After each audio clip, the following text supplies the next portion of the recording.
আওয়ামী লীগের সাধারণ সম্পাদক দেশেই আছেন, সম্প্রতি এমন গুঞ্জনে তোলপাড় সামাজিক মাধ্যম। তবে এবার ওবায়দুল কাদেরের ব্যবহৃত সিমের লোকেশন ও কল লিস্ট ভাইরাল হয়েছে, যেখানে তার ফোনের লোকেশন গত এক সপ্তাহে দেশের বিভিন্ন স্থানে পাওয়া গেছে। তবে কি দেশেই আছেন ওবায়দুল কাদের? বিস্তারিত জানাচ্ছেন আরিফ হাসান। পালাবো না, প্রয়োজনে ফখরুল সাহেবের বাসায় গিয়ে উঠবো। কি জায়গা দেবেন? না হলে ঠাকুরগাঁয়ের বাড়ি আছে না, ওই বাড়িতে গিয়ে উঠবো। ঠিক আছে, বড় জ্বালা জ্বালা। আওয়ামী লীগের অন্যতম প্রভাবশালী নেতা ওবায়দুল কাদের গত ৫ আগস্টের পর থেকেই রয়েছেন অন্তরালে। দলটির অন্যান্য নেতাদের অবস্থান কম বেশি জানা গেলেও তার বিষয়ে নিশ্চিত কোনো তথ্য নেই। পালিয়ে যাওয়া আওয়ামী লীগের অধিকাংশ নেতাকর্মীর অবস্থান ভারতে শনাক্ত হয়েছে এবং অনেকেই গ্রেপ্তার হয়েছেন। তবে ওবায়দুল কাদের এখনও গ্রেপ্তার এড়াতে সক্ষম হয়েছেন।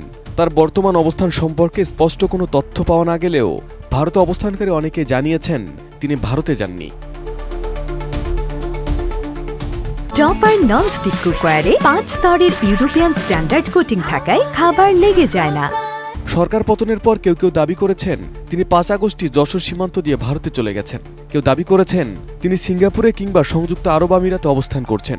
আবার কিছু সূত্র বলছে তিনি গণঅভ্যুত্থানের পরও 3 মাস 5 দিন দেশেই ছিলেন। সেই সাথে তার মারা যাওয়ার গুঞ্জনও ছড়িয়েছিল সামাজিক মাধ্যমে। নানা গুঞ্জনের মাঝে এবার খবর ছড়িয়েছে দেশেই আছেন আওয়ামী লীগের প্রভাবশালী এই নেতা। এই খবরে কোথাও কোথাও আইনশৃঙ্খলা বাহিনী অভিযানও চালিয়েছে, তবে কোথাও মেলেনি ওবায়দুল কাদেরের খোঁজ।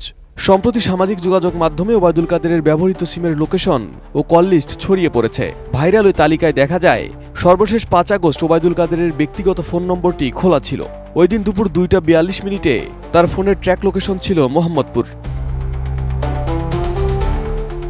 ওই তথ্য অনুযায়ী রাজধানীর মোহাম্মদপুরের স্যার সৈয়দ রোড 47/2/6-এ সর্বশেষ অবস্থান পাওয়া যায় ওবায়দুল কাদেরের। আর তারপরেই বন্ধ হয়ে যায় ওই ফোন।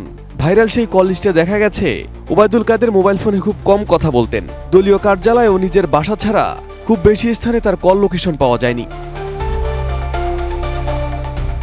সম্প্রতি ওবায়দুল কাদেরের এনআইডি কার্ড দিয়ে খোলা একটি নাম্বারের লোকেশন আবারও সামাজিক মাধ্যমে ছড়িয়েছে। টেকনো কোম্পানির স্পার্ক 10 প্রো ফোনে 3 তারিখ ওই নাম্বারের লাইভ লোকেশন দেখিয়েছে লালমনিরহাট সদরের বনগ্রাম আনন্দবাজার। সামাজিক মাধ্যমে দাবি করা হয় গত এক সপ্তাহে তার 2টা ফোন 2 জায়গায় অ্যাক্টিভ পাওয়া গেছে, একটা কাপ্তান বাজার আর একটা লালমনিরহাট।